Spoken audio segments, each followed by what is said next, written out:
Hello students, welcome to the channel. मैं हूं प्रियंका और आज की जो हमारी क्लास रहेगी, इस क्लास में आर.एस. अग्रवाल क्लास 12 चैप्टर 1 की एक्सरसाइज 1B के आगे के क्वेश्चन हम करने वाले हैं। तो भाई इससे पहले हम क्या क्या कर चुके हैं। आर.एस. अग्रवाल पहली बात तो स्टार्ट हो गई है, एनसीईआरटी हमारी पूरी कंप्लीट हो गई है। तो भाई एनसीईआरटी सबसे पहले देख लो, उससे कॉन्सेप्ट कर लो, उसके क्वेश्चन कर लो, एग्जाम्पल कर लो, वो बहुत ज़्यादा जरूरी है। उसके बाद प्रैक्टिस के लिए हम करेंगे आर.एस. अग्रवाल। तो यहाँ पर 1A एक्सरसाइज हमारी कंप्लीट हो गई है। 1B के हमने पिछली ही क्लास में 5 क्वेश्चन कंप्लीट कर लिए थे। तो भाई आगे आने वाले टाइम में हम बहुत सारे क्वेश्चंस करने वाले हैं, इसलिए अगर चैनल को सब्सक्राइब नहीं किया है ना, तो जल्दी से चैनल को सब्सक्राइब कर लो बेल आइकन के साथ। बेल आइकन को क्लिक कर लेंगे तो जैसे ही हमारा वीडियो आएगा नोटिफिकेशन आ जाएगा आपके पास। ठीक है, तो चलिए क्लास को हम स्टार्ट करेंगे। तो हमने लिया है यहाँ पर क्वेश्चन नंबर 6। तो क्वेश्चन नंबर 6 में हमको बोला गया show that relation R on N cross N defined by this is an equivalence relation. तो भाई इक्विवेलेंस रिलेशन क्या होता है, हम ऑलरेडी ये चीज समझ चुके हैं कि रिलेशन रिफ्लेक्सिव है, सिमेट्रिक है, ट्रांजिटिव है, तो रिलेशन इक्विवेलेंस रिलेशन हो जाता है। तो देखिए अभी तक के जो क्वेश्चन थे ना 1 से लेके 5 तक आपने जो क्वेश्चन किए वो थोड़े सिंपल टाइप के थे। क्यों थे? क्योंकि देखो रिलेशन डिफाइंड ऑन कोई भी particular set, defined on N ले लेते क्योंकि एन क्रॉस है ना, तो हम एन ले ले रहे हैं। तो रिलेशन डिफाइंड ऑन एन था, मतलब क्या हो गया कि relation is the subset of इसी का कार्टेशियन प्रोडक्ट। बट इस क्वेश्चन में ना थोड़ा सा ज्यादा दिया है, हमको ज्यादा दिया है, मतलब कि इसी को कंपेयर करके मैं बता रही हूं कि relation is defined on N cross N. भाई रिलेशन जो है एन क्रॉस एन पर डिफाइन ही है, और इस पर डिफाइन है मतलब इसका कार्टेशियन प्रोडक्ट का सबसेट होगा, मतलब कि N cross N cross N cross N का सबसेट होगा आपका रिलेशन आर, इस क्वेश्चन के लिए। ठीक, आई होप बात समझ में आई होगी। अब यहां पर क्या है कि भाई जो रिलेशन के अंदर जो भी ऑर्डर्ड पेयर रहेंगे उसमें एलिमेंट मान लो x, y के फॉर्म में है, तो x बिलोंग करेगा इसको, y बिलोंग करेगा इसको। बट यहां पर थोड़ा ध्यान से समझना होगा, ये चीज समझ ली तो ये क्वेश्चन समझ में बिल्कुल आराम से आ जाएगा, कोई दिक्कत नहीं होगी। अब यहां पर जो रिलेशन है उसके अंदर जो ऑर्डर्ड पेयर रहेंगे ना वो इस फॉर्म में रहेंगे, एक्स वाई, एक minute, x y y z, यानी ये पूरा एक ऑर्डर्ड पेयर रहेगा। इसी तरीके से फिर दूसरा एलिमेंट रहेगा जिसमें यहाँ पर एक ऑर्डर्ड पेयर, यहाँ पर एक ऑर्डर्ड पेयर, इस तरीके से रिलेशन के अंदर एलिमेंट्स रहेंगे। तो आई होप आप बात समझ पा रहे होंगे। तो यहाँ पर ये जो x है ना, इस x की जगह पे पूरा का पूरा एक ऑर्डर्ड पेयर आएगा, और यहाँ पर इस y की जगह पे ये पूरा का पूरा एक ऑर्डर्ड पेयर आएगा, और ये पूरा मिलके बनेगा एक एलिमेंट। यहाँ पर ये पूरा मिलके बनेगा इस रिलेशन का एक एलिमेंट।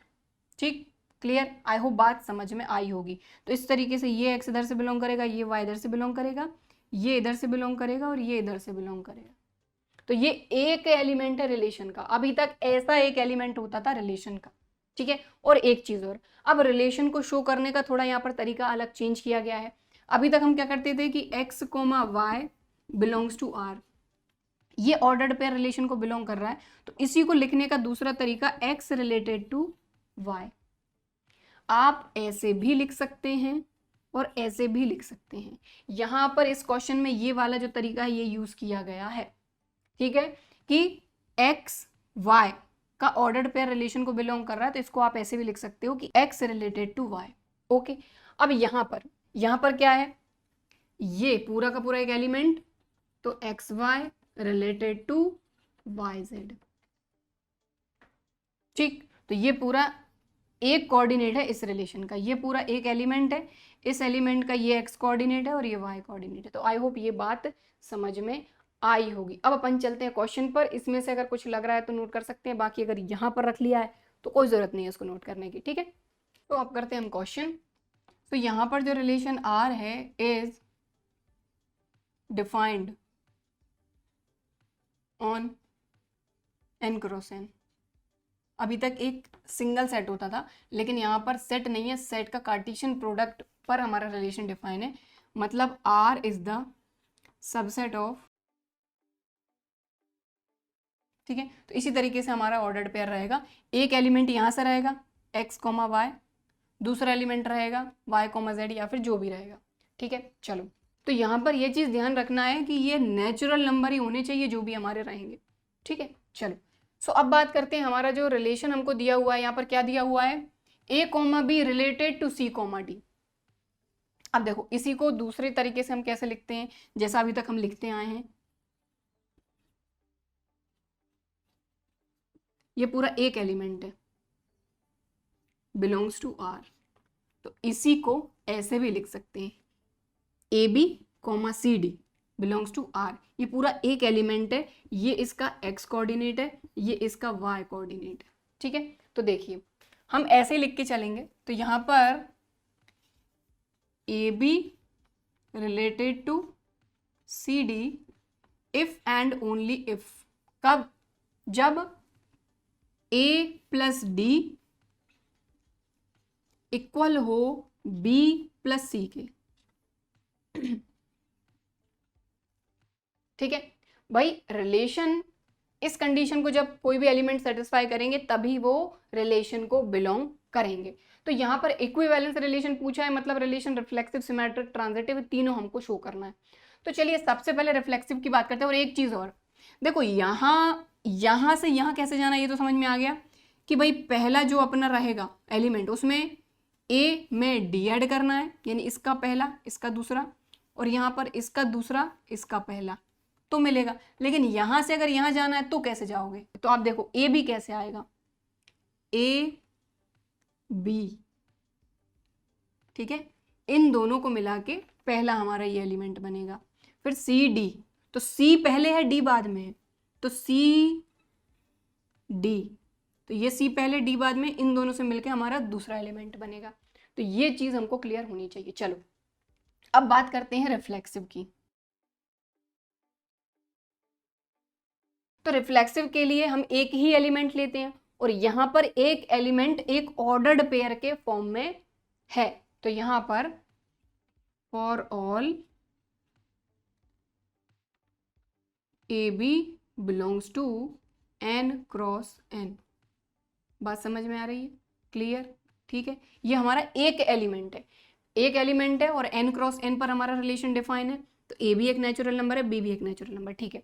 अब इसी का डबलेट यहां पर होना चाहिए। डबलेट मतलब ए b comma a B belongs to R मिलना चाहिए। अब ए b comma a B belongs to R मिलना चाहिए। अभी तक ए कॉमा ए, क्योंकि एक ही एलिमेंट होता था, लेकिन अब रिलेशन के अंदर एक एलिमेंट हमारा डबलेट के फॉर्म में है, ठीक है। तो भाई कंडीशन क्या है, दोनों का सम। तो सबसे पहले इन दोनों का ही सम करते हैं, such that a plus b. अब आप देखो ए प्लस बी किया तो ये इक्वल किसके हो सकता है, बी प्लस ए के हो सकता है कि नहीं। भाई ए प्लस बी लिख लो या बी प्लस ए लिख लो, दोनों तो इक्वल ही होंगे। 1 + 2 कर लो तब भी 3 मिलेगा, 2 + 1 कर लो तब भी 3 मिलेगा। ये अब अगर हमने इसको ऐसे लिखा तो हम इसको ऑर्डर्ड पेयर में कैसे बनाएंगे, यहां से देखो, यहां पर ए टू बी जाएंगे, तो ए बी लिख लो सबसे पहले, तो रिलेटेड टू सी डी, ये वाला एलिमेंट कहां पर, इसके पहले के पास, तो ये उठाया और ये उठाया, तो यहां पर क्या आ रहा है, ए बी, मतलब A B related to A B आ गया। और इसी को हम ऐसे भी लिख सकते हैं, ठीक है। तो ऐसे लिखते आए हैं, इसलिए मैं साथ साथ में लिखते जा रही हूँ। तो ए रिलेटेड टू ए या a B related to A B, मतलब भाई ये डबलेट आ गया ना, a b comma a b, और डबलेट आ गया मतलब रिलेशन रिफ्लेक्सिव है। तो इसको आप ऐसे भी लिख सकते हो, ऐसे भी लिख सकते हो, यहाँ मैंने साइड में लिखा है, चाहो तो लिखो, नहीं तो कोई जरूरत नहीं, ये लिखोगे चलेगा। So relation R is reflexive, ठीक। अब सिमेट्रिक की बात करते हैं। तो सिमेट्रिक के लिए एक चीज हमारे पास होती है, दूसरी हमको शो करनी होती है, ठीक है। फॉर ऑल, तो यहां पर हमको एक ऑर्डर्ड पेयर चाहिए, और एक ऑर्डर्ड पेयर में हमारे दो ऑर्डर्ड पेयर आ रहे हैं, ठीक है। मतलब ए b comma c d belongs to N cross N, क्योंकि ये पूरा एक एलिमेंट है, ये दूसरा एलिमेंट है, दो एलिमेंट लेते हैं हम सिमेट्रिक में। तो ये एलिमेंट एन क्रॉस एन को बिलोंग कर रहे हैं such that this related to this, a B related to C d. और जब A B related to C d है, मतलब इससे हम ये कैसे लिखते हैं भाई, ए प्लस डी, इसका पहला इसका दूसरा, इक्वल टू इसका दूसरा, इसका पहला, बी प्लस सी। और यहाँ से भी देख सकते हैं, यहाँ पर क्लियर लिखा है, ठीक है। इतनी बात आई समझ में। अब ये हमारे पास है तो हमको शो क्या करना है, अब देखो यहाँ पर समझना ध्यान से, a B related to C d है तो हमको सिमेट्रिक के लिए क्या चाहिए होता है, इसका उल्टा, c D related to A b. बात समझ में आ रही?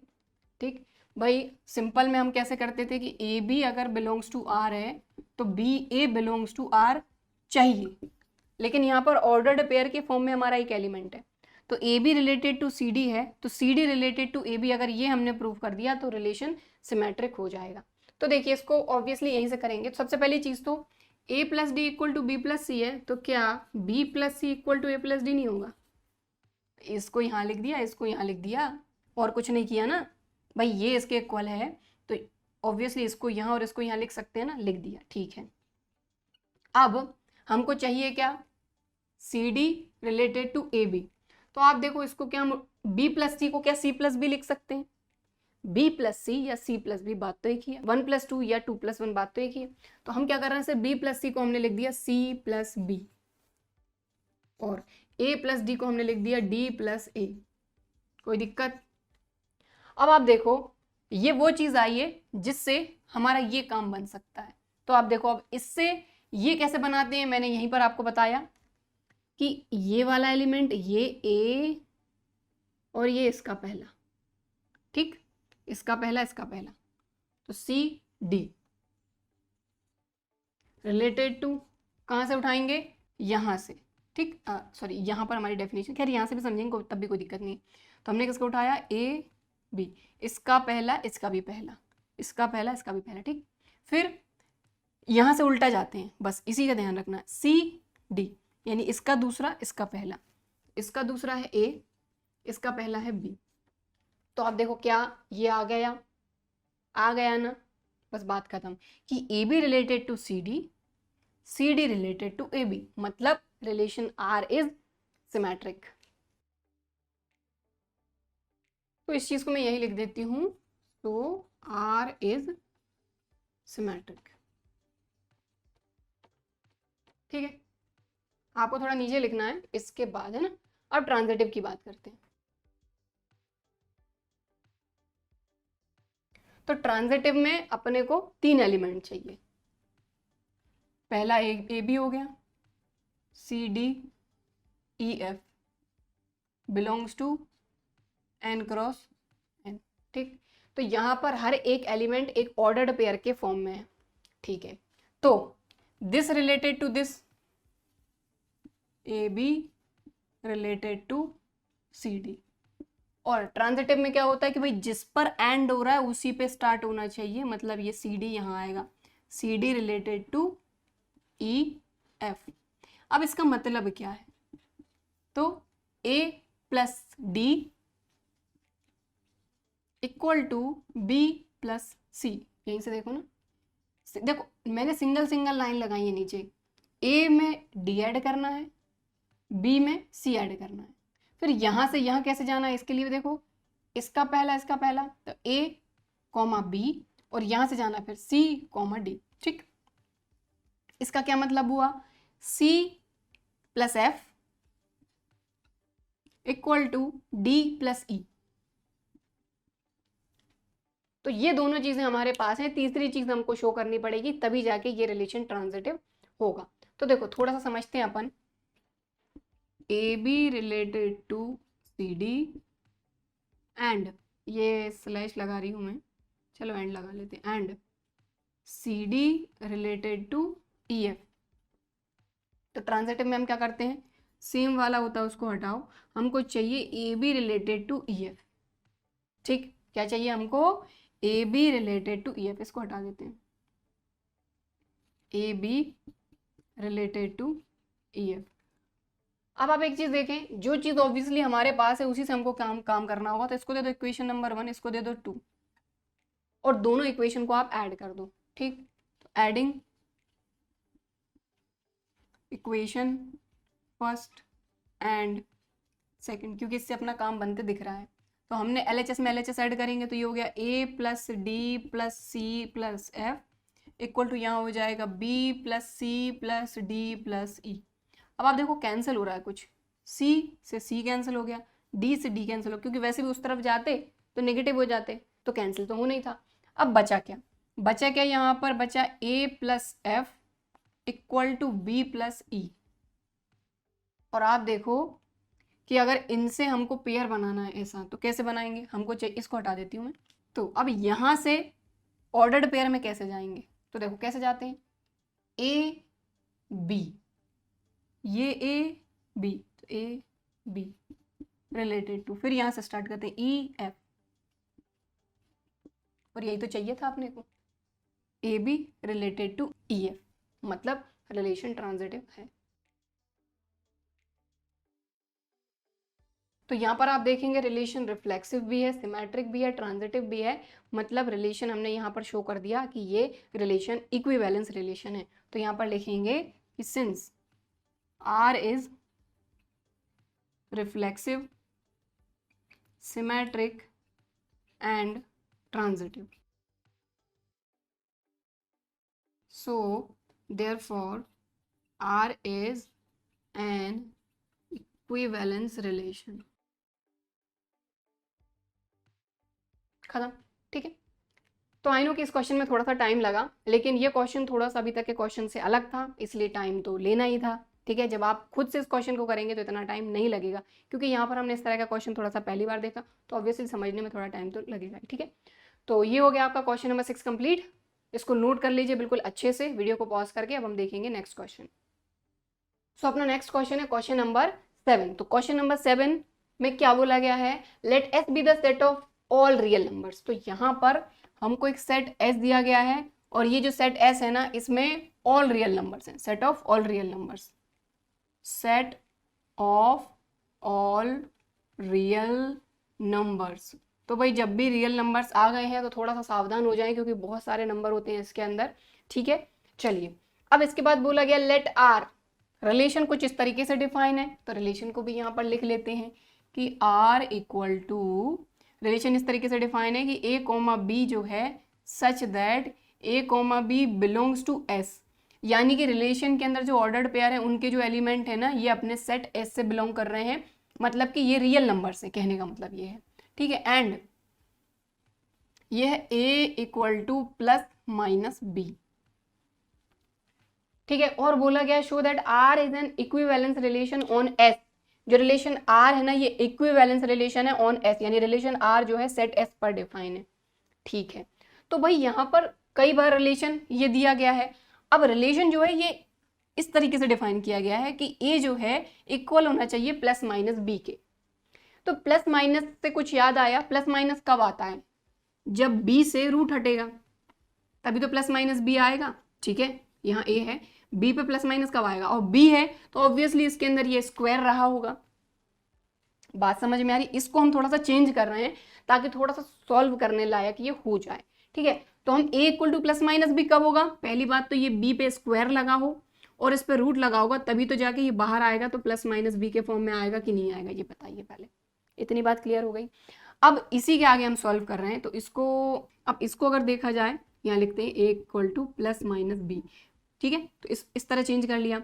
अब ये जो रूट है इस तरफ आएगा तो स्क्वायर में कन्वर्ट हो जाएगा, तो ए स्क्वायर बी स्क्वायर, यानी कहने का मतलब ये कि इसको हम इस तरीके से लिख सकते हैं जिससे थोड़ा सा सॉल्व करने में आसानी रहेगी। तो इसको हम चेंज करके लिख रहे हैं, हमने इसको लिखा ए कोमा बी सच दैट, और ए बी तो हमारे सेट एस से बिलोंग कर ही रहा है, ठीक है। हम सिर्फ इसको लिख रहे हैं कि ये हो जाएगा A square equal to B square, ठीक है। और अगर आप देखो A square equal to B square को भी सॉल्व करते हैं, तो ए इक्वल टू स्क्वायर उस तरफ जाएगा तो रूट में कन्वर्ट हो जाएगा, ये बी स्क्वायर हो जाएगा, और ये हो जाएगा equal to plus minus b. तो दोनों तरफ से सॉल्व करके देख लीजिए, कहीं पर कोई भी गलती नहीं होनी चाहिए। अगर आप चेंजेस कर रहे हैं तो चेंजेस करने पर भी जो एक्चुअल में जो हमको पहले से दिया है उसमें कोई चेंज नहीं आना चाहिए, इस तरीके से चेंज करना है, ठीक है। चल ओके क्लियर, ठीक है। तो रिलेशन इस तरीके से डिफाइन है, और हमको बोला ये रिलेशन आर जो है ये सेट एस पर डिफाइन है, सेट एस है set of all real numbers, और हमको शो करना है कि ये रिलेशन जो है ये इक्विवेलेंस रिलेशन है। तो इक्विवेलेंस रिलेशन के लिए सबसे पहले हम रिफ्लेक्सिव देखेंगे कि रिलेशन रिफ्लेक्सिव है या नहीं। तो रिफ्लेक्सिव के लिए क्या जरूरी होता है कि for all a belongs to S, भाई इस सेट एस से हमने एक एलिमेंट लिया ए, अगर इस ए का डबलेट प्रेजेंट है रिलेशन में तो रिलेशन हो जाएगा रिफ्लेक्सिव, ठीक है, सच दैट, अब देखो इसमें रखना है हमको, तो क्या A square equal to A square होगा? क्या ये सही है कहना? भाई ए हमारा कोई रियल नंबर है और किसी भी रियल नंबर का स्क्वायर उसी के स्क्वायर के इक्वल होगा, ऑब्वियसली होगा। कोई भी रियल नंबर उठा लीजिए, उसका स्क्वायर करिए तो उसका स्क्वायर तो उसके स्क्वायर के इक्वल होगा ही होगा। मतलब ये जो कंडीशन है ये वाली सेटिस्फाई हो रही है, तो A square equal to B square था तो ए भी रिलेशन में है। उसी तरीके से A square equal to A square है, मतलब A comma A belongs to R, और इसी को आप लिख सकते हैं ए रिलेटेड टू ए, जैसा कि हम पिछले क्वेश्चन में देख चुके हैं। तो लिखने के अलग अलग तरीके हमको पता होना चाहिए ताकि जब हम बुक चेंज करें तो हम कंफ्यूज ना हो कि भाई ये क्या लिखा हुआ है, ठीक है। तो A comma A belongs to R का मतलब ए रिलेटेड टू ए, इसका मतलब रिलेशन जो है ये रिफ्लेक्सिव है। सो आर इज रिफ्लेक्सिव, ठीक। सिमेट्रिक की बात करते हैं, तो सिमेट्रिक के लिए क्या रहेगा? सिमेट्रिक के लिए एक कंडीशन हमारे पास रहेगी, तो हमने लिया for all A comma, ordered pair नहीं, A comma B belongs to S. ये ए बी क्या है? अपने रियल नंबर हो सकते हैं, कोई भी रियल नंबर हो सकते हैं ना। A comma B belongs to S such that A B belongs to R, और ए बी अगर रिलेशन को बिलोंग कर रहा है इसका मतलब क्या है कि A square equal to B square. अब अगर A B belongs to R है तो सिमेट्रिक के लिए हमको चाहिए B A belongs to R, तो B A belongs to R के लिए चाहिए हमको बी स्क्वायर ए स्क्वायर। देखो जब A B belongs to R है इसका मतलब A square equal to B square, और अगर B A belongs to R रहा तो ये क्या रहेगा? B square equal to A square. तो ये चीज़ हमको लानी है, तो जो हमारे पास है उसी से लाएंगे। तो A square equal to B square है, तो क्या B square equal to A square नहीं होगा? ऑब्वियसली होगा, बिल्कुल लिख सकते हैं B square equal to A square. इसी से हमने लिखा, जब B square equal to A square है इसका क्या मतलब हुआ? B comma A belongs to R, मतलब रिलेशन सिमेट्रिक भी होगा, ठीक है। रिफ्लेक्सिव हो गया, सिमेट्रिक हो गया, अब ट्रांजिटिव की बात करते हैं। ट्रांजिटिव के लिए for all A comma B comma C belongs to S, ठीक है, A B C belongs to S.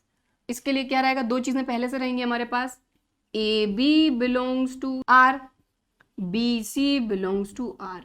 अब A B belongs to R का मतलब है A square equal to B square, B C belongs to R का मतलब है B square equal to C square. देखिए A B belongs to R तो A square equal to B square, B C belongs to R मतलब B square equal to C square.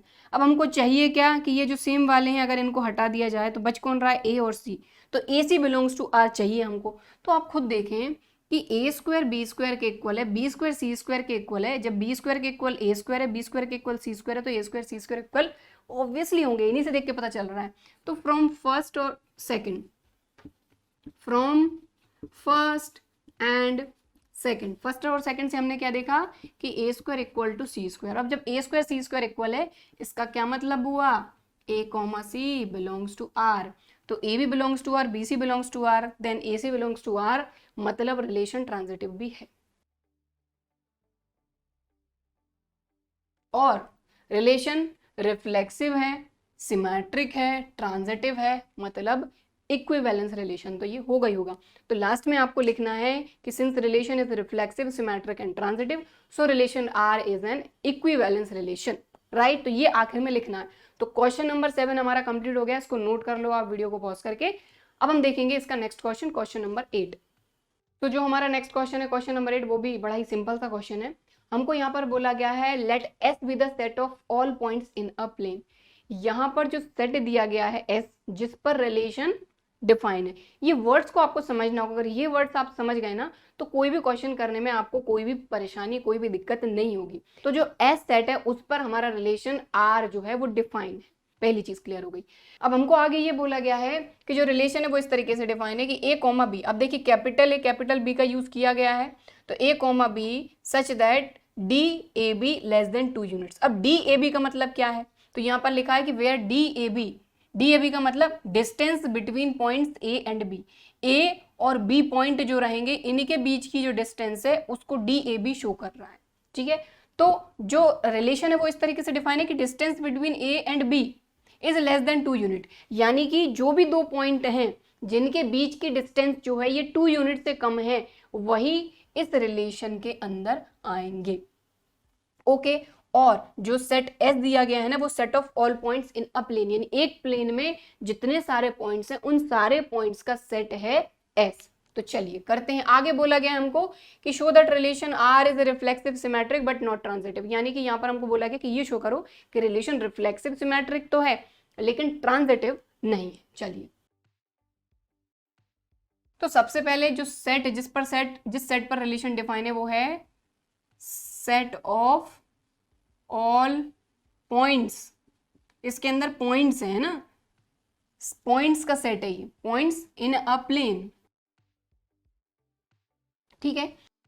और जो relation R है वो इस तरीके से डिफाइन है कि ए और बी दोनों पॉइंट हैं, दोनों का ऑर्डर्ड पेयर रिलेशन में है कब, जब distance between A B is less than 2 units, ठीक। तो चलिए अब हम शो करते हैं कि भाई रिलेशन रिफ्लेक्सिव है कि नहीं। तो रिफ्लेक्सिव की बात करते हैं।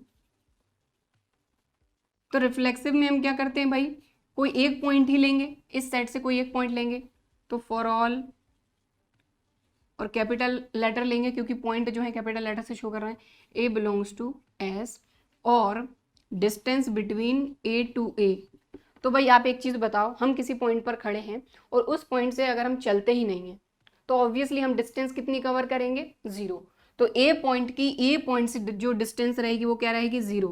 क्या 0 2 से छोटा है, बिल्कुल छोटा है, ठीक है, is less than 2 units which is true. और क्योंकि ये ट्रू है यानी ये कंडीशन सेटिस्फाई हो रही है, मतलब ए कॉमा ए रिलेशन में बिलोंग करेगा, और A comma A belongs to R मतलब रिलेशन इज सिमेट्रिक, ठीक है, समझ में आ रही बात। तो भाई ये कंडीशन सेटिस्फाई होनी चाहिए। तो डिस्टेंस बिटवीन इस पॉइंट की इसी पॉइंट से डिस्टेंस, क्योंकि रिफ्लेक्सिव में हम यही देखते हैं डबलेट चाहिए होता है हमको, सो आर इज रिफ्लेक्सिव। अब सिमेट्रिक की बात करते हैं। For all A comma B belongs to S, set S से हमने 2 पॉइंट लिए ए कॉमा बी। अब एक चीज तो सिमेट्रिक में हमारे पास होती है कि distance between A to B, ठीक है, इज लेस देन 2, ठीक। भाई अगर A B belongs to R, एक मिनट सही से लिखती हूँ थोड़ा, A comma B belongs to R, भाई इन दोनों पॉइंट्स का जो ऑर्डर्ड पेयर है वो रिलेशन को बिलोंग कर रहा है, और ए बी अगर रिलेशन को बिलोंग कर रहा है मतलब distance between A to B is less than 2 unit होगा ही होगा। तो इसका क्या मतलब हुआ कि distance between A to B is less than 2 units. अब आप एक बात बताइए कि किसी भी प्लेन में कोई पॉइंट यहाँ पर ए है और ये कोई पॉइंट बी है, ए से बी की जो डिस्टेंस है वही तो बी से ए की डिस्टेंस रहेगी। भाई ए से बी पकड़ लो या बी से ए पकड़ लो, बात तो एक ही है। डिस्टेंस की अगर बात करें तो ए से बी की डिस्टेंस या बी से ए की डिस्टेंस तो इक्वल ही होनी है। तो क्या हम इसको लिख सकते हैं कि डिस्टेंस बिटवीन बी टू ए, बिल्कुल लिख सकते हैं, इज लेस देन 2 यूनिट्स है ही। तो भाई सिमेट्रिक में हम क्या देखते हैं कि A B belongs to R, तो इसका उल्टा बी ए भी बिलोंग्स टू आर होना चाहिए। और इस चीज से ये शो हो गया कि ए बी लेस देन 2 यूनिट मतलब B A less than 2 unit, that means क्या हो गया कि B comma A belongs to R, मतलब R is symmetric.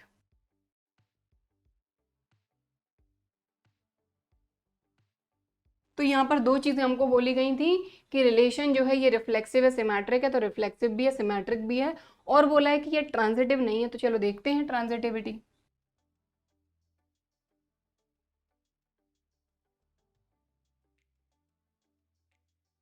For all A comma B comma C belongs to S, 2 चीजें हमारे पास रहेंगी, A B belongs to R, B C belongs to R.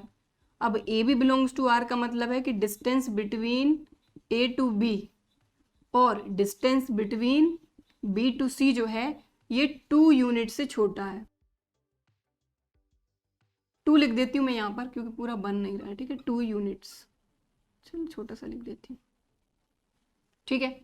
अब आप एक चीज बताइए, 2 से छोटी जो वैल्यू है, मतलब 2 के बिल्कुल पास वाली वैल्यू की अगर हम बात करें तो 1.9 भी अगर आता है, देखो मैंने आपको जब रिफ्लेक्सिव सिमेट्रिक ट्रांजिटिव समझाया था तो मैंने आपको क्या बताया था कि हमारे को सिर्फ एक रीजन चाहिए इसके ना होने के लिए। अगर एक रीजन आपने ढूंढ लिया तो वही काफी है, ठीक है। क्योंकि यहाँ पर देखो कि अगर A B belongs to R है, B C belongs to R है, तो हमको चाहिए A C belongs to R.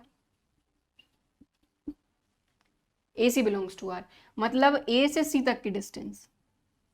तो ए अगर मान लो यहाँ है कहीं, बी अगर यहाँ है कहीं और सी अगर यहाँ है कहीं, ए टू बी, बी टू सी, तो ए सी तो ये हो जाएगा, ठीक है। तो यहाँ पर हम 2 यूनिट से छोटी वैल्यू की बात करें तो भाई ये जो वैल्यू है ये ऑब्वियसली 1.9 ज़्यादा से ज़्यादा हो सकती है, विच इज़ लेस देन 2। मतलब इस कंडीशन के लिए ये चीज़ फुलफिल हो रही है। 1.9 ही नहीं, आप कम भी ले सकते हैं, कुछ भी ले सकते हैं, बस 2 से छोटा होना चाहिए। तो यहाँ पर हम वही चीज़ ले रहे हैं जिससे ये प्रूव हो रहा है कि ये नहीं है ट्रांजिटिव। तो ट्रांजिटिव के लिए मैंने आपको क्या बताया था कि अगर एक भी चीज़ नहीं हो रही है मतलब वो ट्रांजिटिव नहीं है। तो इसको हटाती हूँ मैं, ठीक है। अब देखो, अब डिस्टेंस बिटवीन ए टू सी अगर आप फाइंड करते तो ऑब्वियसली इन दोनों को आप ऐड करोगे, ऐड करोगे तो ये कितना आ रहा है, आप ऐड करके देख लो, 1.9, 1.4 कुछ भी ले सकते हो, 2 से छोटा होना चाहिए बस, ठीक है। इसके लिए क्योंकि ये तो अपने पास है ना कि distance between A to B जो है ये 2 से छोटा है, distance between B to C जो है ये भी 2 से छोटा है, ये 2 से छोटा कुछ भी हो सकता है, यहाँ पर 1.2 भी आप ले सकते हो, कोई दिक्कत नहीं। अब आप अगर इनको ऐड करते हो, ठीक है, तो ऐड करोगे तो 2 + 2 यहाँ पर 4, ये आ गया 2.4। क्या 2.4 2 से छोटा है? नहीं है, which is not less than 2 units, ठीक है। इसका क्या मतलब हुआ कि A B belongs to R, B C belongs to R, but A C does not belongs to R, so R is not transitive, ठीक है। तो क्वेश्चन नंबर 8 में हमको यही शो करना था कि रिलेशन रिफ्लेक्सिव सिमेट्रिक है लेकिन ट्रांजिटिव नहीं है, तो हमने कर दिया, ठीक है। चलिए अब हम देखेंगे next question. So next question अपना question number 9। So question number 9 में क्या बोला जा रहा है, let S be the set of all real numbers. तो एस हमको एक सेट दिया गया है जिसके अंदर सारे के सारे रियल नंबर्स प्रेजेंट हैं, और यहाँ पर जो रिलेशन दिया गया है ये रिलेशन इसी सेट पर डिफाइन है, set of all real numbers पर ही रिलेशन डिफाइन है। आगे बोला जा रहा है show that the relation this is symmetric, relation symmetric है ये शो करना है, but neither reflexive not transitive, यानी ना ही रिफ्लेक्सिव है ना ही ट्रांजिटिव है, ये शो करना है। तो सिमेट्रिक है बट रिफ्लेक्सिव और ट्रांजिटिव नहीं है। चलिए तो करते हैं, क्या बोला गया है, चलो सबसे पहले तो सेट एस लिखते हैं। सेट एस पर हमारा रिलेशन डिफाइन है, तो सेट एस क्या है, set of all real numbers, right. और रिलेशन आर जो है ये इस तरीके से डिफाइन है, ए कॉमा बी, और ए और बी दोनों ही आपके रियल नंबर होने चाहिए, such that a square plus B square equal to 1। कहने का मतलब ये है कि रिलेशन के अंदर वही ऑर्डर्ड पेयर आएंगे जिनके स्क्वायर का सम 1 हो। जो यहाँ पर है ना ऑर्डर्ड पेयर जो रहेगा ना, उन दोनों के स्क्वायर का सम जो है वो इक्वल टू 1 होना चाहिए, और ए और बी आपके रियल नंबर ही होना चाहिए। चलो तो बोला है कि सिमेट्रिक तो ये है, ये शो करो, तो चलो करते हैं। तो सबसे पहले सिमेट्री चेक करेंगे कि सिमेट्रिक है या नहीं। तो सिमेट्रिक के लिए क्या जरूरी होता है कि A comma B belongs to R, then B comma A also belongs to R, ऐसा होना चाहिए, ठीक है। रिफ्लेक्सिव में उसी एलिमेंट का उसी एलिमेंट से रिलेशन, सिमेट्रिक में A B related to B तो B A related to A B होना चाहिए। चलो करते हैं। तो for all A comma B belongs to set S, set S से ए कॉमा बी हमने लिया, ठीक है। अब such that A comma B belongs to S, sorry R, A comma B belongs to R. मतलब ये देखो ब्रैकेट में लिख रहे हैं, मतलब ये ऑर्डर्ड पेयर है, ये हम ऐसे ही लिख रहे हैं, इसमें हम कोई ब्रैकेट नहीं लगा रहे हैं। ए अपना एक अलग रियल नंबर है, बी अपना एक अलग रियल नंबर है, ये दोनों ही रियल नंबर जो है ये सेट एस से बिलोंग कर रहे हैं, set of all real number से।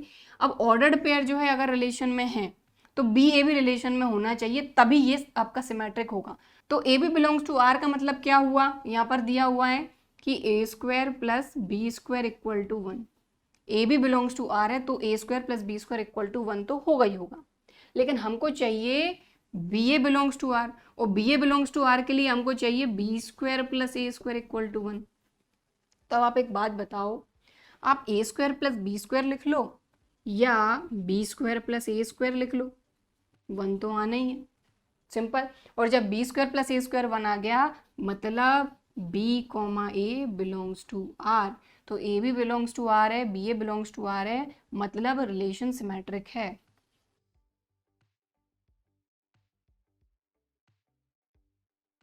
ठीक, सिमेट्रिक है, ये हमने शो कर दिया पहली चीज।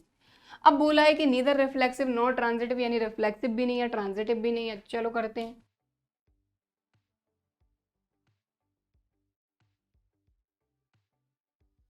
तो रिफ्लेक्सिव की बात करते हैं। रिफ्लेक्सिव के लिए हमने लिया for all a belongs to S.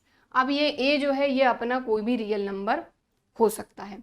अब यहाँ पर ये जो रिलेशन दिया हुआ है इस तरीके से डिफाइन है, तो आप करो ए स्क्वायर प्लस ए स्क्वायर, और ए स्क्वायर प्लस ए स्क्वायर आ जाएगा 2a स्क्वायर, तो क्या ये 1 के इक्वल होगा?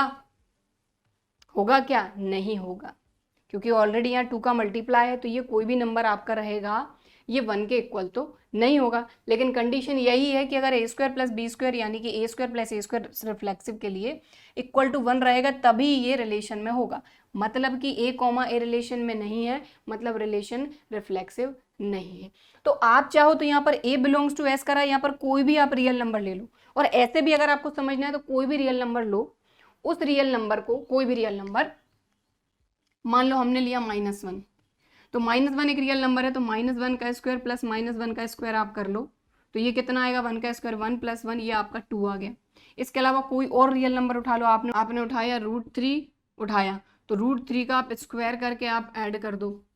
√3 भी एक रियल नंबर है ना, तो √3 का स्क्वायर ये आ गया आपका 3, ये आ गया 3, 3 + 3 कितना आ गया? 6। क्या ये 1 के इक्वल है? नहीं है। ठीक है, तो यहाँ पर कई सारे ऐसे एलिमेंट रहेंगे, कई सारे ऐसे रियल नंबर रहेंगे जिनका डबलेट रिलेशन में होगा, लेकिन कई सारे ऑप्शन हमारे पास ऐसे दिख रहे हैं जो रिलेशन में नहीं है। ठीक है, तो यहाँ से आप देख पा रहे हैं कि 2a square which is not equal to 1, और हमको चाहिए इक्वल टू 1, मतलब relation R is not reflexive. ठीक है, तो रिफ्लेक्सिव नहीं है ये शो कर दिया, सिमेट्रिक है ये शो कर दिया, अब ट्रांजिटिव भी नहीं है ये शो करना है।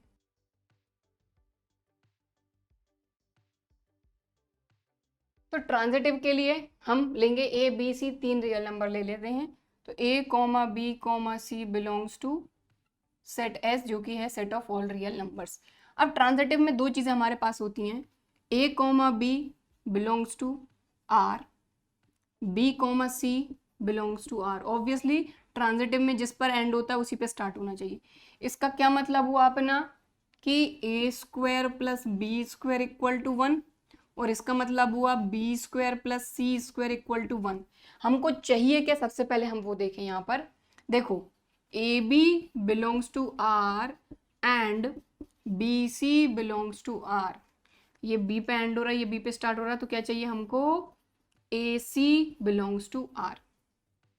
ठीक है, अब देखिए ये जो है ए बी सी जो कि हमारे रियल नंबर हैं, ये इस कंडीशन को सेटिस्फाई कर रहे हैं, तो हमको ए बी सी ये तीनों वैल्यू ऐसी लेनी पड़ेंगी जो इस कंडीशन को सेटिस्फाई करें। तो ट्रांजिटिव नहीं है ये शो करने के लिए थोड़े से एक्स्ट्रा एफर्ट हमको डालने पड़ेंगे। तो ये हो गया, नहीं अपन क्या करते हैं, यहाँ पर अपन ने लेट किया, ये ए बी सी 3 ऐसे रियल नंबर लेंगे जो ये कंडीशन सेटिस्फाई करें। तो हमने ए की जगह पे लिया -1/2, बी की जगह पे लिया √3/2, सी की जगह पे लिया 1/2, ए नेगेटिव हाफ, बी √3/2, सी पॉजिटिव हाफ। ये 3 वैल्यू हमने ली हैं, ठीक है, और तीनों हमारे रियल नंबर हैं, बिलोंग्स टू एस। अब इस कंडीशन के हिसाब से चलें तो इन दोनों के स्क्वायर का सम 1 आएगा। हाफ माइनस हाफ का स्क्वायर करोगे तो ये आएगा 1/4 माइनस माइनस प्लस √3 का 3, 2 2 जार 4, तो ये आएगा 3 + 1 4, 4 4/4, ये आ गया 1, ठीक। ए बी, अब बी सी, तो √3/2, तो 3/4 प्लस 1/4, ये भी आ गया 4/4 इक्वल टू 1, ठीक है। लेकिन हमको चाहिए क्या, ये दोनों माइनस हाफ और पॉजिटिव हाफ, तो माइनस हाफ का स्क्वायर प्लस पॉजिटिव हाफ का स्क्वायर आप कर लो, तो ये आएगा 1/4 प्लस 1/4, ये आएगा 2/4 which is half which is not equal to 1। तो यहाँ पर ट्रांजिटिव नहीं है, इसके लिए हमको सिर्फ और सिर्फ एक ही एग्जाम्पल चाहिए जो कि हमको मिल गया कि यहाँ पर क्योंकि सेट एस जो है ये set of all real numbers है, तो ये 3 जो रियल नंबर हैं यहाँ पर आप देखिए कि ये भी रिलेशन में है, ये भी रिलेशन में है, लेकिन ये दोनों रिलेशन में बिलोंग नहीं कर रहे हैं, इसीलिए ये रिलेशन ट्रांजिटिव नहीं होगा। ओके, थोड़ा सिस्टमैटिक बता देती हूँ मैं।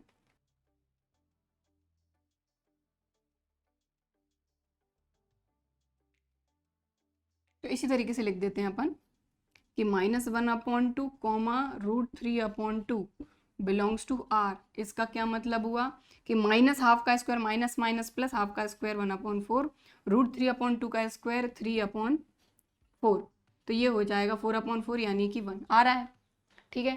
तो ये रिलेशन में आ रहे हैं और ये कंडीशन को भी सेटिस्फाई कर रहे हैं। 4 को मैं ऐसे लिख देती हूँ, ठीक। तो ये दोनों बिलोंग्स टू आर और ये दोनों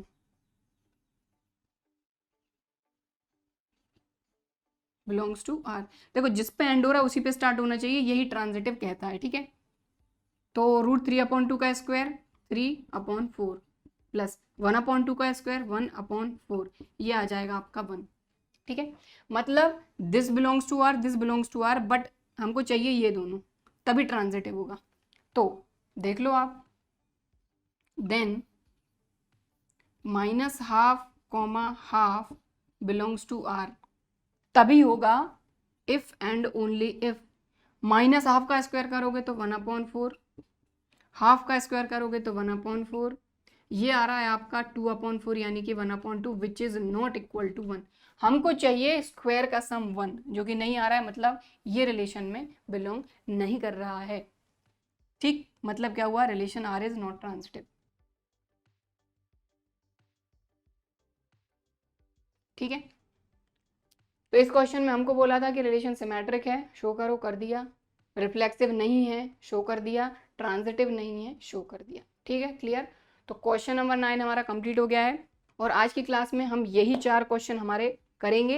इस एक्सरसाइज के 4 क्वेश्चन और बचे हुए हैं, तो सबसे पहले तो आपके लिए होमवर्क है, आप इन क्वेश्चंस को सबसे पहले खुद से ट्राई करिएगा। हालांकि अगली क्लास में मैं क्वेश्चंस को सॉल्व कराऊंगी, तो आप मैच कर सकते हैं, ठीक है।